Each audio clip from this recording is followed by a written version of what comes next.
Ladies and gentlemen, please give a very warm welcome to a mad mum from Hull, Pippa King.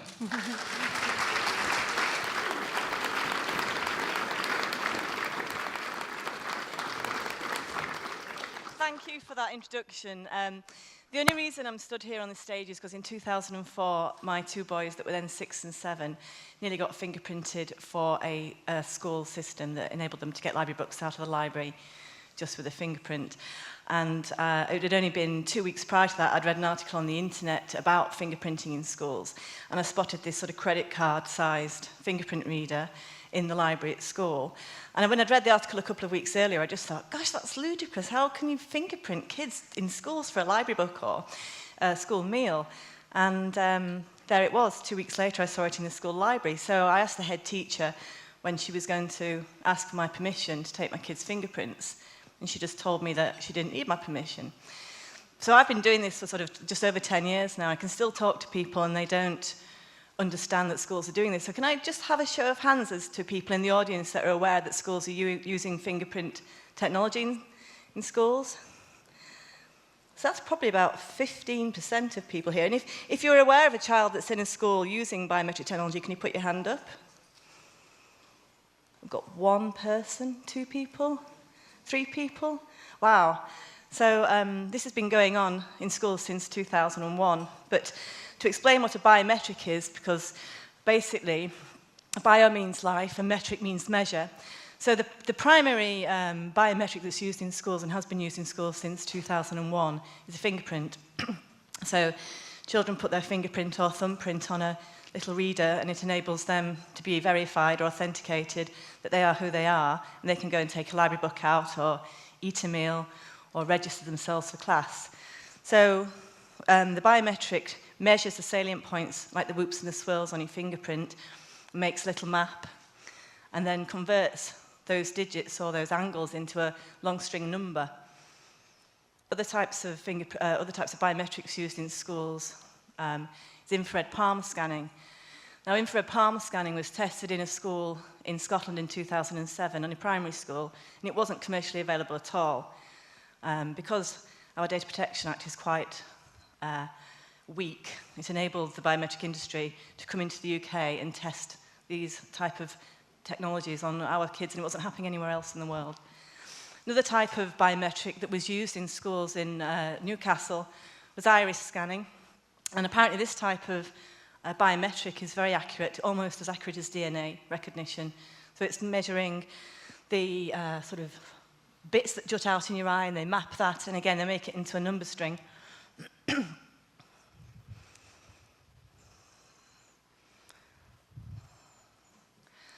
Facial recognition is another biometric that was tried for registration in a school near Gloucestershire, actually.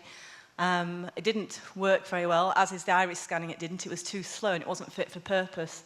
I think the thing that worries me most about all the biometrics that there are is that this particular type of biometric can happen without the person knowing that it's happening. So if you're using a fingerprint scanner or iris scanner, you're making a conscious effort to walk up to a reader, present the part of your body that needs measuring, and then step back again. But with this, you don't. This can happen without you particularly knowing about it. Another form of biometrics that was talked about being trialled in Ireland was voice biometrics. So each one of our voices has a very unique way of saying words, in the way that we pause, in the way that we inflect the words. And so this is another form of biometrics. And actually this is used in France for telephone banking. And I suppose in that sort of sense, I can see that that's a logical use of the technology. But I don't quite know how they were planning on using it in schools in Ireland, but they were looking at it. Another type of biometric is cognitive fingerprints. So they will measure how you type on a keyboard. Again, a bit like the voice biometrics, it'll tell you where the pauses are in the words that you type, how hard you type, the sort of interaction between a mouse, and how you use the keyboard. And then there's another type of biometrics that is sort of used by governments or been wanted to be used by governments and local councils, and this is soft biometrics. And soft biometrics don't identify you as such, whereas iris scanning, voice biometrics, fingerprint, infrared palm scanning will say, reference your number to you on a database and say, this is Pippa King or whoever it is. But with soft biometrics, this can be used behind public space CCTV cameras or cameras at a festival, and they can follow people through, say, airports. This is used in the airports in Australia, marking out people of interest based on how they're walking, what they're wearing, clothing, how high they are, and that sort of thing. And again, you don't know that this is being used on you. So this is a quote from a government website saying, soft biometrics can be obtained at a distance without the subject cooperation and from a low-quality video footage, making them ideal for use in surveillance applications. So, this is me. I started a blog in 2005. So the school was going to fingerprint my children, and I really wasn't happy with that, and I wasn't really happy that the fact they could do it lawfully or legally without telling parents about it. And I just thought, that's got to be wrong. You know, you have to, if anybody's got young children here, you have to sign for them to go on school trips, to go to the swimming pool, to test and eat things and different medical procedures, but yet a school can take your child's fingerprints and put it on a database and you not know anything about it. That was just wrong. So I went back to the internet article that I saw, the original one that I read about the fingerprinting in schools, and got in touch with the particular organisation, which was an organisation called Action on Rights for Children, and said, look, this has happened in my school, what can we do about it? It's got to be wrong. And the woman who was running it was a woman called Terry Doughty, and she said, we've got about 10 parents that have got the same concerns around the UK. Would you like to sort of rally them all together, and we'll see if we can lobby Parliament and put some pressure on the government to change the Data Protection Act to sort of include biometrics as sensitive personal data. So we have a Data Protection Act, which was made in 1998, which is woefully out of date with the technology that we've got. And Part 1, Section 2 deals with sensitive personal data. And this is the sort of data that you have to give as a parent to a school if they want to process these sort of things about your child. I mean, obviously not any offences or whether they're in a union, but it's sensitive personal data. And also as well, if anyone wants to process this type of data about you, you have to give your consent for it. And obviously biometric data isn't on there. So schools could take fingerprints, iris scans, and do whatever they wanted with that information, and we didn't have to tell us about it.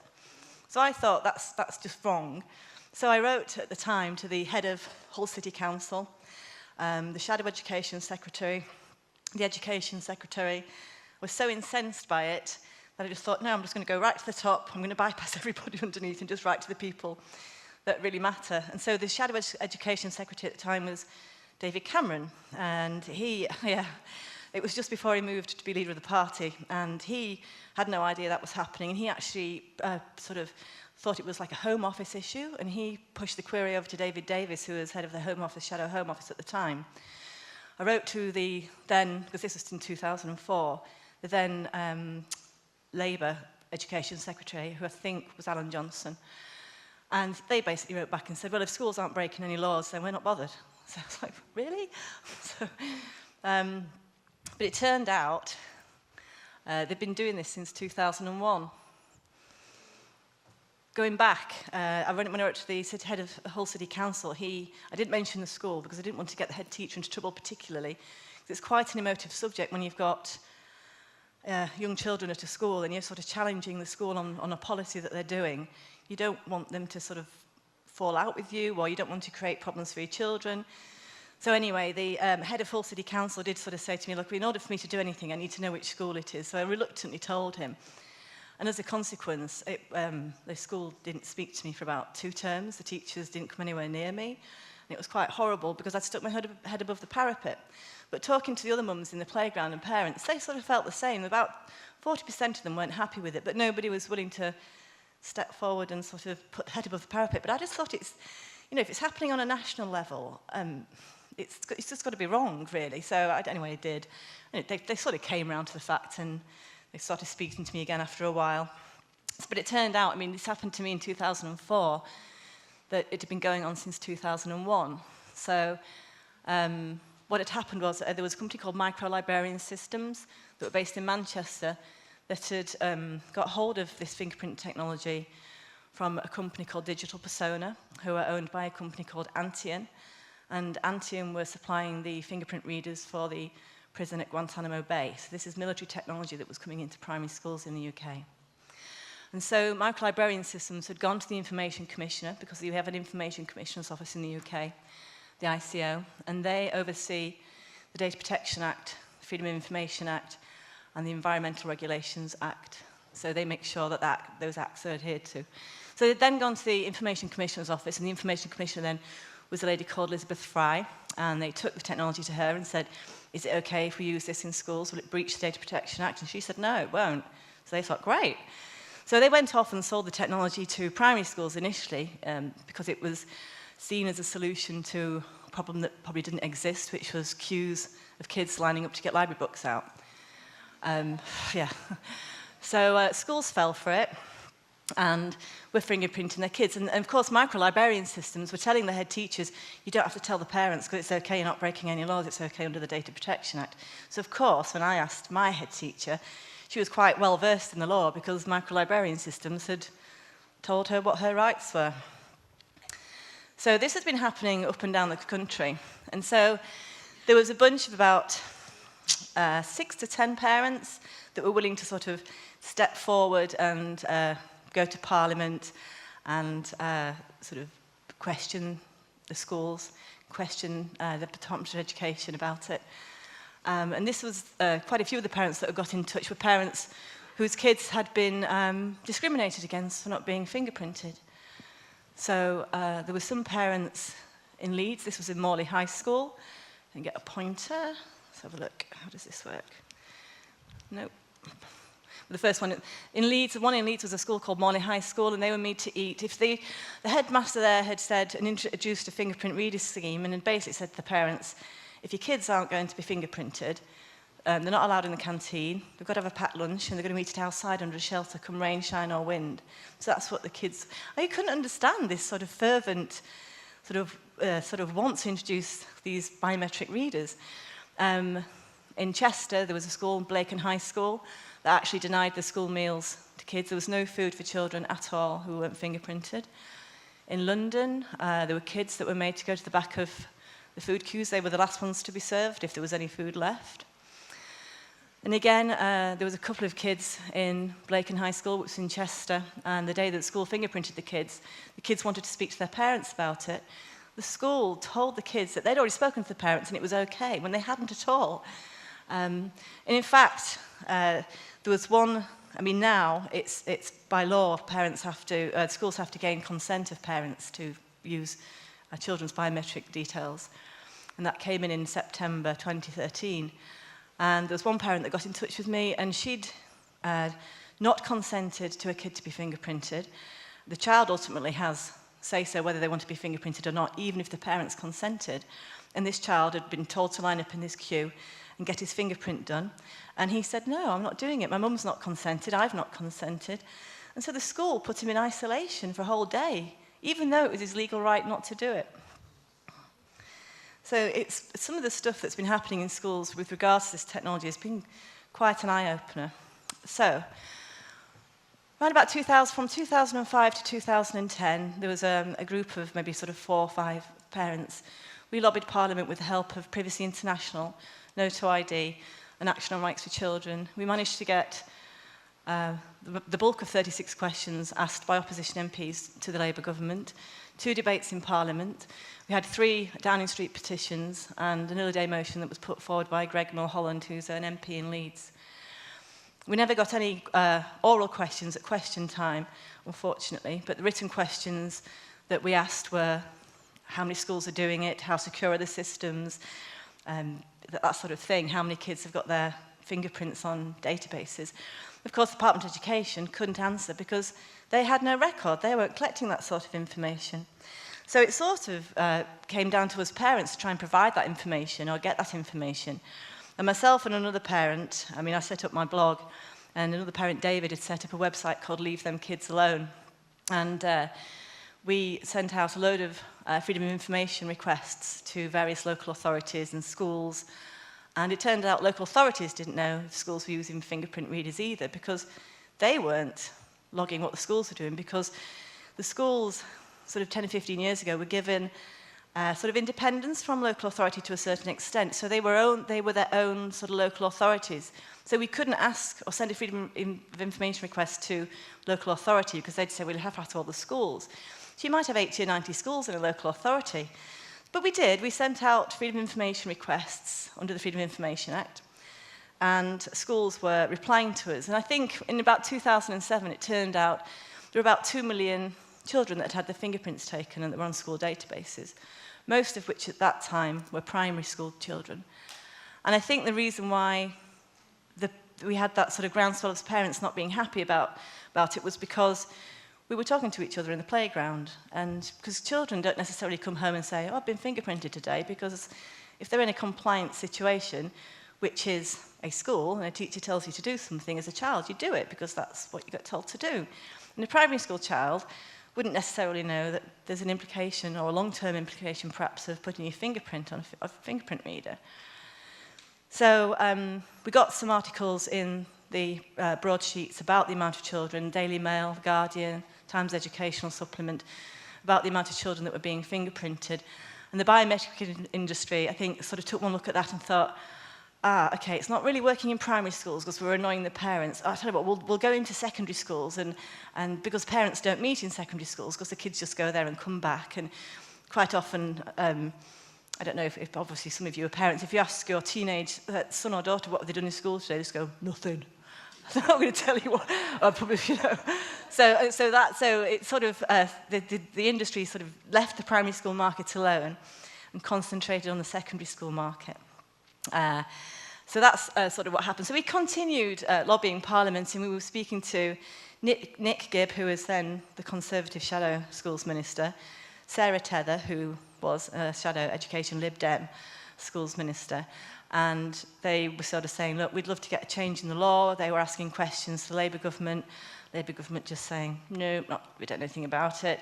And so they said, sort of approaching 2010, if we get in the next general election, we'll try and do something about it. So we thought, brilliant, okay. So they got in the next general election, and to give them their due, they did do something about it. They introduced a Protection of Freedoms Bill, which sort of tidied up, the coalition sort of wanted to tidy up all the perceived violations of privacy that the Labour government has sort of brought in over the past decade. So it included tightening up regulations on DNA retained by the police, breaches of CCTV code. So we had a surveillance camera commissioner that came out of the Protection of Freedoms Act. We got 3 clauses in Chapter 26 that said that, well, this is it here. So it said that each parent of the child should be notified that the school wants to process fingerprints and notified that they are able to object. At least one parent must consent and no parent to withdraw consent. So if a parent consents and another parent decides that they don't consent, that non-consent overrides consent of the parent. And even if both parents consent to children's fingerprints being processed, then the child can non-consent against that. So ultimately, this is up to the child. This is the first legislation globally on a national level that deals with biometrics with people under 18. So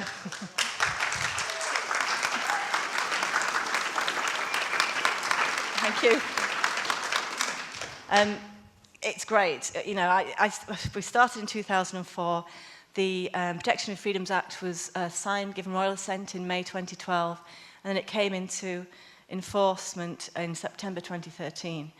It was a long journey. It was really interesting because myself and Terry Doughty, who ran Action Rights of Children, we advised the Bill Committee. So it's amazing what you learn when you sort of follow the process through Parliament, because I teach piano for a living. I had no idea of parliamentary process, how laws work, how legislation works. And after sort of poring over reading things like the Data Protection Act, the Freedom of Information Act, the wording of the Protection of Freedoms Bill when it was going through the House of Commons and the House of Lords, it's really interesting to see democracy in progress. And we were lucky that we got the coalition that we did, because had Labour have won that 2010 election, I don't think this would have been passed at all, and we'd still be in a situation where school children would be giving up all sorts of biometrics and we'd be none the wiser about it. So yes, it was interesting watching the bill ping-pong between the two houses of Parliament and the discussions that went on. And I did a number of reports, as did Terry, for the MPs that were sitting on the bill committee. We used MEPs, we used the European Parliament. They were very good. It wasn't happening anywhere else in Europe, it was only happening in the UK. It only just started to happen in the States, because one of the first things I did in 2005 was I thought, this must be happening somewhere else, and the States are generally a little bit ahead of us with technology. So I looked across the United States and it wasn't happening at all. We were the only country in the world using this technology. So the sort of history of it was, in the UK we started fingerprinting children as young as 4-year-olds to get books out of a library. So in 2006 we started using infrared palm scanners in a primary school in Scotland so they could eat. That was by a company called Fujitsu. And they were trialling, let's say this wasn't a commercial biometric at the time, but they basically used 7-year-old children in Scotland to trial the technology.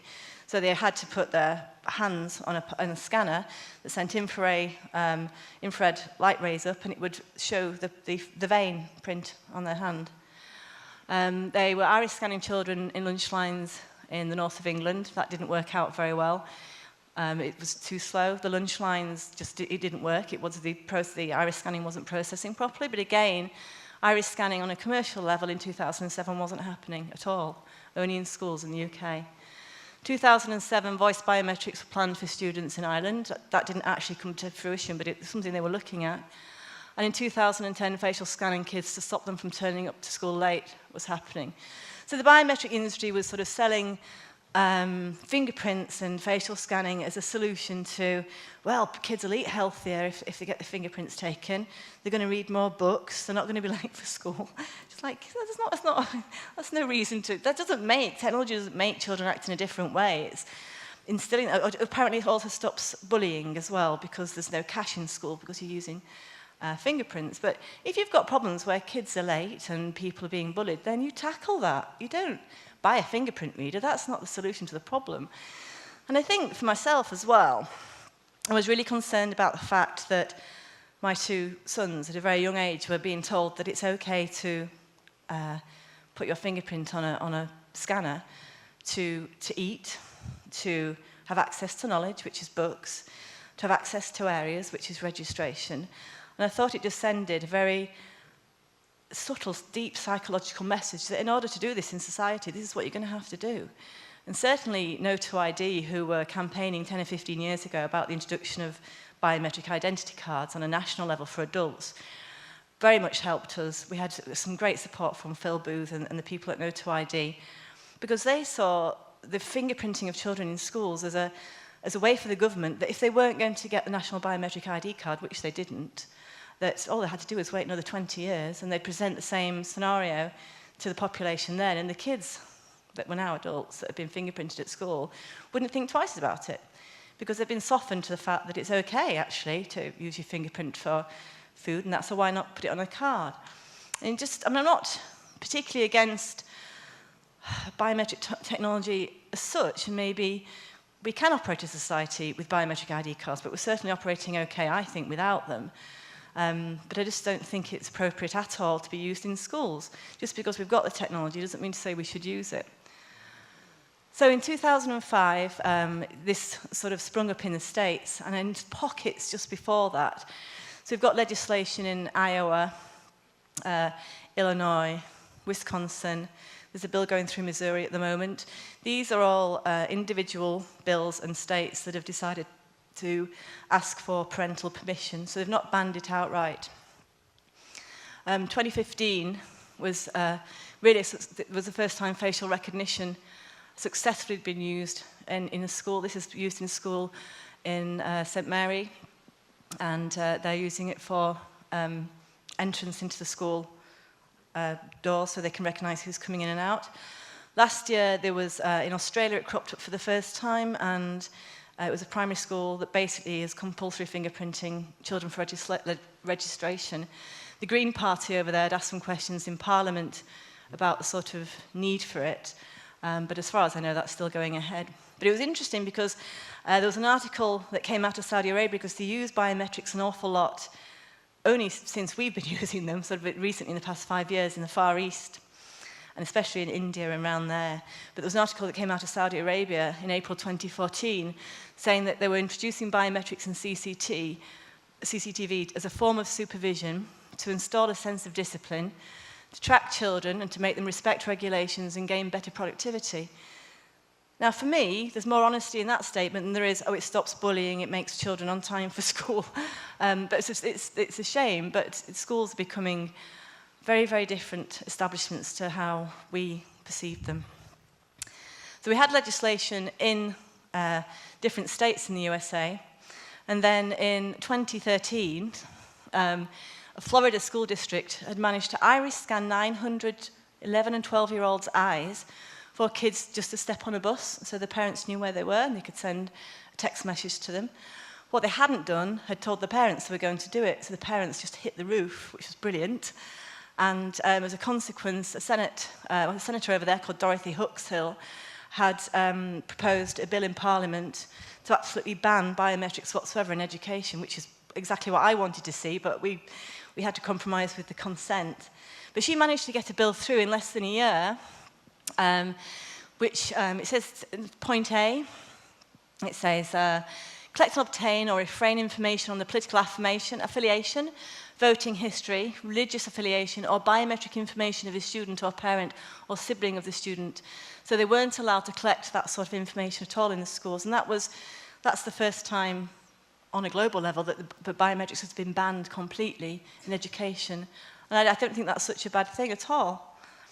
I'm not against the technology. I think in a security situation or in a defence situation that it has its place, but certainly not in schools. Not when we don't use it. And I thought as a parent that because the school was going to fingerprint my child without involving me in the decision making, I felt they'd made a quite important decision about my child's privacy that I wasn't involved with, and I should have been involved in it. But not having used biometrics myself, obviously my advice, and I suppose a whole lot of other parents' advice, would be not to do it, and in which case the technology wouldn't have flourished. So the biometric industry knew exactly the country to pick about testing biometrics and using biometrics because our data protection law was far weaker than the ones on the continent and abroad. So how many schools are being fingerprinted, or how many schools are fingerprinting their children? So Big Brother Watch is a privacy group that originally came out of the Conservative Party, and if there's any sort of privacy violations generally going on, Big Brother Watch tend to be the privacy org of choice that the big mainstream newspapers go to because they tend to be quite diluted in their response to what other privacy organisations like No2ID and Privacy International might do. So that's almost like a controlled opposition in a sense. So they do some good work, but there are other orgs that I think do some better work. So anyway, in 2013, they sent out 3,200 Freedom of Information requests. So Freedom of Information request is a piece of legislation that we have in the UK that enables any one of us to ask any public body a question, and the public body that we question has to give us an accurate enough response back that it has to be robust enough to stand up in a court of law. So Big Brother Watch sent out 3,200 Freedom of Information requests, and they got a 38 response rate. They got just over 1,200 replies. And out of the 1,200 schools that replied, 40% of those schools were fingerprinting their kids. So they worked out, we have an overall school population of about 9 million children, 3.2 of which are in secondary school. So they worked out 40% of 3.2 is roughly about 1.28 million. So they did a press release to all the national papers, and of course, because it was Big Brother Watch, they printed it, and said, oh, there's 1.2 million kids out of 9 million kids being fingerprinted, which really diluted what the situation was. Because when I did a report to the Bill Committee for the Protection of Freedoms Bill, this was in 2010, I sent Freedom of Information requests to all of Liverpool's secondary schools. And I got a 47 response rate, which indicated that only 25% of the schools were using biometrics. But I couldn't give that to the MPs because I didn't know if that was right. So I rang round the remaining schools, and after I'd rung 100% of the schools, that incidence of schools using biometrics had shot up to 72%. So schools are not happy to admit that they're using this technology. And that was an increase of 47%. So if we apply that to Big Brother Watch's figures, and we've got 3.2 million secondary school children, and their 40% is up to 87%, that equates to 2.8 million children using biometrics, which is a far higher proportion than was reported in the mainstream media. I don't actually think it's that high. I think it's probably in between 60 and 70% of children will have experienced using biometrics by the time they've finished secondary school. So quite a few of the parents that were on board with us lobbying Parliament from the tech industry, because they could sort of understand that the children's biometric data needs to be completely secure for the whole rest of their lifetime, for the next 60 or 70 years. And the problem with digital number strings, the biometric identifier, which is absolutely unique to your fingerprint, is that it can easily be transferred from one database to another. So in 2007, the House of Commons Home Affairs Select Committee held a debate on, or an inquiry into surveillance society.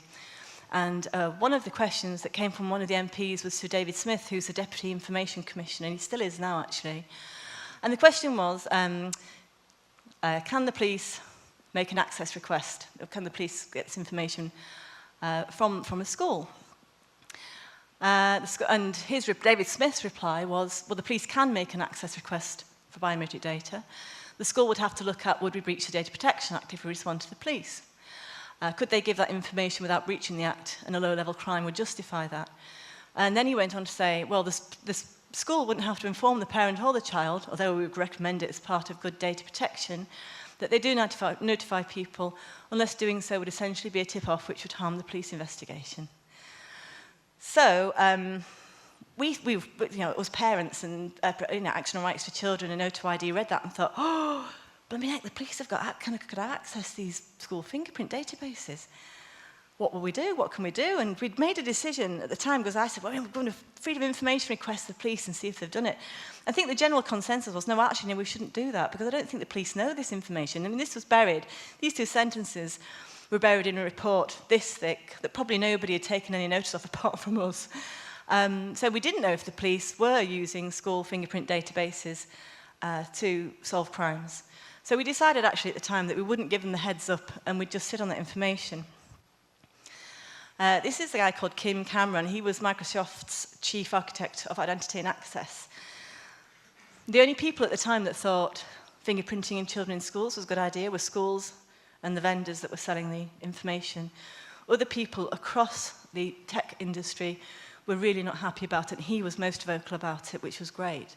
But this is one of the things that was important with the biometric identifier being transferred between database to database. This is what he said: I'd not understood that the fingerprint templates, the number string, were a reliable, unique identifier which are reusable across databases and even across template schemes without a fresh biometric. So a template scheme is, so you might have two biometric databases, both using different sort of languages, but there are little programs that make one biometric interoperable with another biometric, so you can transfer that biometric information from database to database. So eventually, in 2013, after the Protection of Freedoms Act had been published, I decided, because this is one of the reasons why I'm stood here talking to you and there's no other parents doing this, is because we started this in 2004-05, and when the Protection of Freedoms Act got passed in 2012 and enacted in 2013, all the rest of the parents and the privacy organisations thought, brilliant, job done, and they toddled off and went and did their own thing. And I sort of was left saying, hang on a minute, what if schools aren't doing this? What if it's unenforceable? Because when you campaign for privacy, and I didn't like to get up and do any media, so before me there were a number of different parents, and you'd have No2ID, Privacy International, and if all the 4 or 5 people in front of me were busy, I had to do a local radio interview or something, and I absolutely hated it. But, and here I am now 3 years after the act's been passed. But anyways, there was only me really sort of left, and so I decided that they've got nothing to lose now. The act's been passed. I'll ask the police forces if they are using school fingerprint data. So I think out of 48 forces, 4 forces failed to answer the Freedom of Information request, which is actually naughty because that's law. They're legally obliged to do that, and they didn't. 2 forces answered stating they didn't have any information on it. 4 forces stated that they hadn't accessed the school biometric database. And the remaining 38 forces refused to answer me. They cited Section 12 of the Freedom of Information Act, saying it would take more than 18 hours of work at £25 an hour, so it's too expensive. And that is actually an exemption under the Act.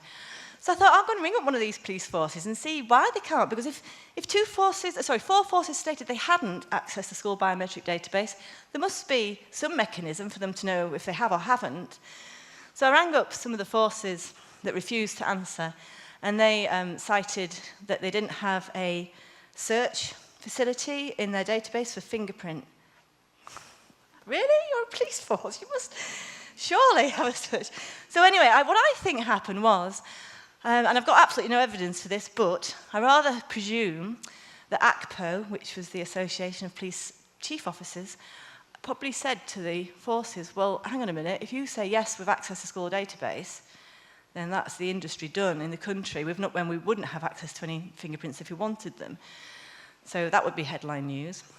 If you said, no, we haven't accessed any school databases, and I went to the press and said, look, you've got 9 million, 3.2 million kids worth of fingerprints on there, why haven't you accessed it when it could solve a crime? So they're sort of damned if they did and damned if they didn't.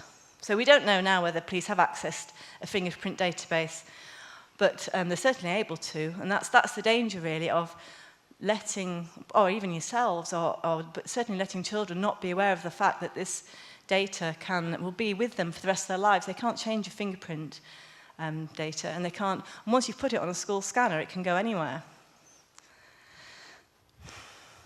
So, talking about big data in schools, we have a national pupil database, and about 2 years ago I got a telephone call from a parent called Jen Pearson. I'm still in touch with her now, and she had cottoned onto the fact that the UK government Department of Education has one of the, well, it is the world's richest data set of children's information globally, and it's called the National Pupil Database. And in 2012, the Department of Education decided to open this database up for research and really kept quiet about it. But Jen had got wind of it and was really concerned that her children's data was on that database. So if you type in National Pupil Database, it'll take you to the Department of Education's website, and this is what you see. So it was set up from the old school census records, and it was set up in about 2000 to log all the attainments for 2 to 19-year-olds. It's currently got 20 million records on it, and they are not ever deleted. So if you were born mid-80s, chances are, well, you will have information on that database that is there indefinitely. So 2-year-olds, they don't sort of register how they do educationally, but they sort of log their early learning goals and whether or not they achieve them. So examples of identifying data include name, address, date of birth, the sort of looked after status, whether children are in residential or foster care, child protection, what ethnicity, what language you speak, whether or not you've got a special educational need, reasons for exclusions and absence, so there's medical stuff on there. And I don't know why they would find this relevant, but whether or not you're a child of an serving armed officer. So these, I think there's about 400 different fields logged against each child. So it's all pupil tests and exam results, prior attainment and progression at each key stage. Now, the Department of Education releases this sort of data in different tiers, and it's more identifiable depending on which tier you use. Tier 1 gives all that name and address, date of birth, all that sensitive personal data that the school passes to the LA, and the LA passes to somebody else, and then it goes to the Department of Education. Parents are generally unaware that this database exists, or even that schools pass this sort of information onto a big national database. But the type of researchers that have now got access to this since 2012 are basically journalists The Cabinet Office took all 16 to 18-year-olds' personal details to check that the electoral register was fine. Health and Social Care Centre, which is a government department, sent out 300,000 surveys to 15-year-olds. The Institute of Education at University College London sent all 7-year-olds in the country a maths test to do, and they got all that information back and processed the data. We have a Telegraph journalist got 10 million children's data just to write an article. I don't know how you would process that sort of information, but anyway. We have commercial, educational tech companies and universities using that sort of data for research. So, Jen decided to ask her school for what's called a subject access request. So under the Data Protection Act, you can ask for subject access requests, and the school has to give you all the information it's holding on your child. And so the school was a bit reluctant and sort of said, well, we haven't really got that much data, but we'll give you what you've got. And because Jen had done her research, she thought, well, that's not what the DFE's got. So she went to the Department of Education and said to them, what information have you got on my child on the National Pupil Database? And they denied her. They said, I'm not going to tell you. She's like, why? You've got loads of data on my child. Why aren't you telling me? And because the National Pupil Database is used for research, history and statistics, apparently under the Data Protection Act, Section 33, Item 4, they don't have to release information. So Jen couldn't check whether the information that the Department of Education had was right. So her main primary goals, going back to this particular slide, so she set up this website called Defend Digital Me, which is a brilliant website. So if you want to know more about the sort of information the government has on your child, and probably you, if you're under 30, that's the website to go to. So the Department of Education said, look, we're not going to tell you, but if you want to know, ask the school. She said, well, we've asked the school, and the school's not really giving me anything. So she's going in this circle. So, so what she did do, she sent a subject access request to a charity called the Fisher Family Trust, which was established in 2001. Now, the Fisher Family Trust collates all the information for the National Pupil Database on behalf of the Department of Education. So schools, we think, because me and Jen are sort of looking at this at the moment, are sending information to the LA, local authority. Local authority is then sending it to the Fisher Family Trust. The Fisher Family Trust is then collating all the information and presenting it to the Department of Education for research purposes. Now, because the Fisher Family Trust aren't using that data for research purposes, then Jen asked the Fisher Family Trust, a private organisation, for information about her child, and she got it. She got it from them, but she wouldn't get it from the Department of Education, and she couldn't get it from the school. So she had to go to a private organisation to get that information. Now, the Fisher Family Trust was established by somebody called Mike Fisher. His name's at the end there. Now, Mike Fisher and Mike O'Regan founded an educational technical company called Research Machines back in 1973. And they supplied schools with the old BBC computers way back when. And they've now built themselves into a multi-million-pound international business. And it was Mike Fisher who founded the Fisher Family Trust, and they're the people that are processing the data for the National Children's Database. So in the USA, we have big ed tech companies. If you are on Twitter or if you ever want to find out what's happening in educational technology, hashtag edtech is the thing to do, type it in. We've got some huge companies over there. In America, you've got 40-50 million school children. There's a lot of school children over there and a lot of data to process. And there are a couple of big players, one called Newton. They claim to be an adaptive learning company, and another one called Pearson, which is actually a UK company, but it's a publishing company its main market is in North America, and that was established in 1998. So I'm just going to play you a couple of videos from Joseph Ferreira, who is the CEO of Newton, and this is the sort of thing that these ed tech companies are processing. So the human race is about to enter a totally data-mined existence, and it's going to be really fun to watch. It's going to be one of those things where our grandkids are going to tell our kids, I can't believe you grew up in a world like that, just the way our kids complain that we went to record stores. You know, when Tom Cruise walks through the mall in Minority Report and the ad beams right to his eyes and says, hey, Mr. Cruise, you should go on that Caribbean vacation you've been thinking about. I know some entrepreneurs who are working on that technology right now. And you know, I'm still waiting for the day when my refrigerator is going to know when I'm running out of milk and just order it for me automatically on Fresh Direct. I think that day is coming in a few years. It's not far off. The world in 30 years is going to be unrecognizably data mined. So what does that mean for education? Well, education happens to be, today, the world's most data mineable industry by far, and it's not even close. Right? So maybe one day healthcare will be up there when they have little nanobots that are in your bloodstream that are doing real-time analysis. But until then, it's not close. Education beats everything else hands down. So let's look at other big data industries. The really big data industries in the world right now are not surprisingly on the internet, because that's where it's easiest to grab the data, and that's also where there's a congregation of talent that understands data. So well, let's just look at it by the numbers, because the name of the game is data per user. Okay, so one of the things that fakes us out about data in education is education, because it's so big, right, it's like the fourth biggest industry in the world, it produces incredible quantities of data. But data that just produces one or two data points per user per day is not really all that valuable to an individual user. It might be valuable to like a school district administrator, but maybe not even then. So let's just compare. Netflix and Amazon get in the ones of data points per user per day. Google and Facebook get in the tens of data points per user per day. So you do 10 minutes of messing around in Google, you produce about a dozen data points for Google. Okay, great. So,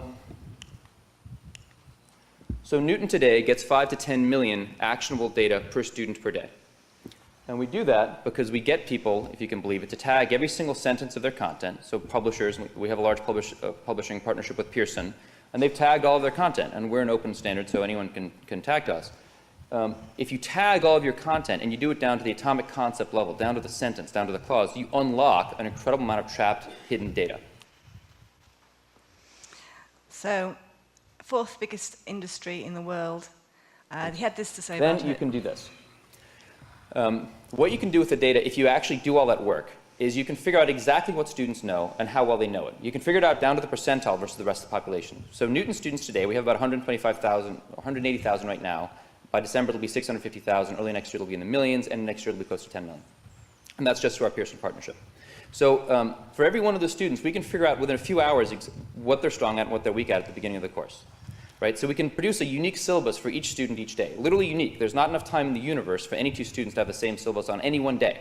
That's how many permutations there are. So it's optimized for each kid down to the atomic concept. And then we can figure out things like, well, here's your homework tomorrow night. You're going to struggle with that homework, or you're going to fail it, because there's concepts in that homework that we know you haven't mastered the previous concepts for that build up to that. Or there's concepts in that homework that correlate very highly to concepts you always have trouble with. So we know you're going to fail. We know it in advance, and we can prevent it in advance. We go grab some content from somewhere else in the portfolio. I'm going to seamlessly blend that into your homework tonight. So every kid gets a perfectly optimized textbook, except it also has video and other rich media, dynamically generated in real time. And it also uses the combined data power of the entire network. So here's what I mean by that. Like I said, next year we'll have close to 10 million students. A few years from now, we'll have 100 million. 100 million first shows up to learn something like rules of exponents or subject-verb agreement, whatever. We take the combined data power of all 100 million to figure out exactly how we should teach every concept to each kid. So the 100 million first shows up to learn rules of exponents. Great, let's go find a group of people who are psychometrically equivalent to that kid. They learn the same ways, they have the same learning styles, they know the same stuff. Because Newton can figure out things like, you learn math best in the morning between 8:40 and 9:13 a.m. You learn science best in 42-minute bite sizes. The 44-minute mark, your click rate always begins to decline. You start missing questions you normally get right. You learn social studies best with video clips, or 22% video to 78% text, or whatever your optimal cocktail of fun. We can tell when we should return content to you for optimal retention. We literally know everything about what you know and how you learn best. Everything. Because we have 5 orders of magnitude more data about you than Google has. We literally have more data about our students than any company has about anybody else, about anything, and it's not even close. That's why we can do all that stuff. I thought I talked fast. God. That video was on the US Department of Education's website, and it was made in 2012, so it's 4 years old. I had a look on the internet last night, and Newton opened up its first office in the UK in 2013, and this was on their news thing from April 2016. So they've now delivered more than 15 billion personalized recommendations to more than 10 million students on every continent except Antarctica.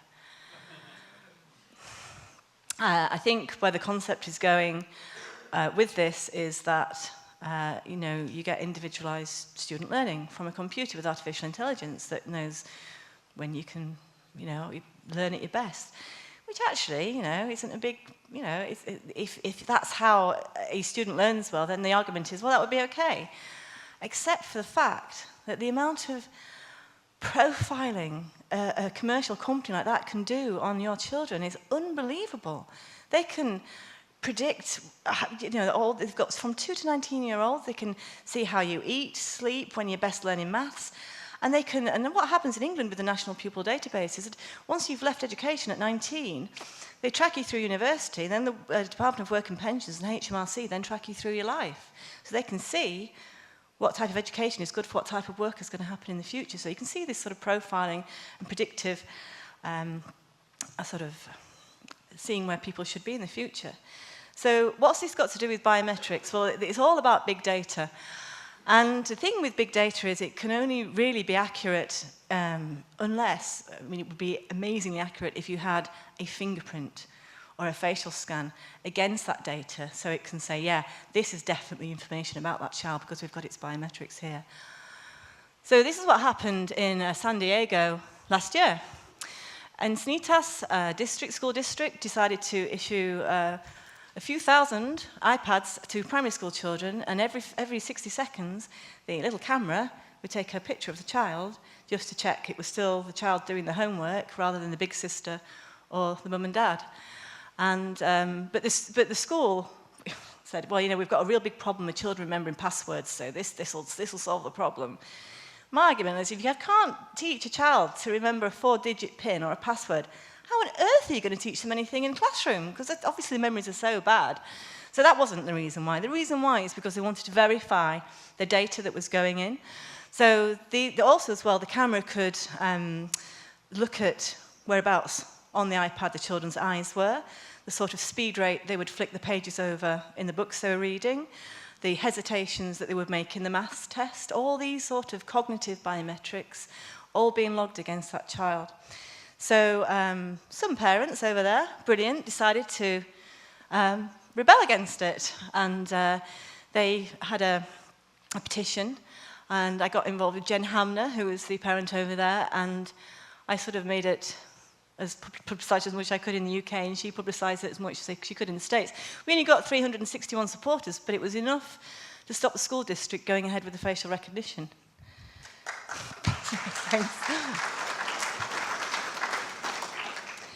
So, because we've been taking biometrics in schools really the longest than any country in the UK, in the world, this is Blaken High School I referred to earlier on in Chester, who had refused school pupils food. And so a parent there had sent a Freedom of Information request out in spring 2013, asking them to provide a full and comprehensive list of all the categories of data stored about pupils and their family members on the school database, including any biometric data, which is then forwarded onto the National Pupil Database. Now, I actually have a list here, if anybody's interested, which is really comprehensive of all the data fields this particular school passes on to the government. One of which, on one of the pieces of paper, was this. And right at the bottom, the very last category here, says finger match. And they were biometric fingerprinting. Here you go, it says finger match at the bottom. So the particular parent involved decided to ring the school and say, why, what's this finger match thing that you're sending to the government?